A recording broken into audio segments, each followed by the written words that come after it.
На днях в поселке Хандыга побывали сотрудники редакции детского журнала «Колокольчик».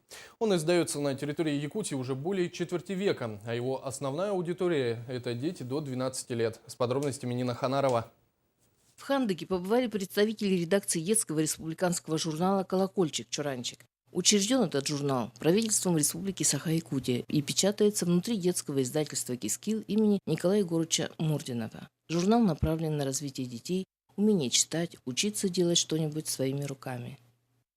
Впервые я сегодня на Тампонской земле в Хандыге. Провели мы классные часы.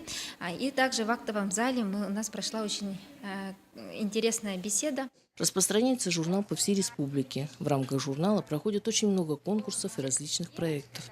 Печатаются сочинения и рисунки ребят на самые разные темы. Я сегодня узнала, что в нашей республике печатают журналы.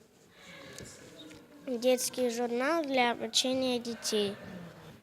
Я увидела, что тут показаны новые игры, которые мы не знаем.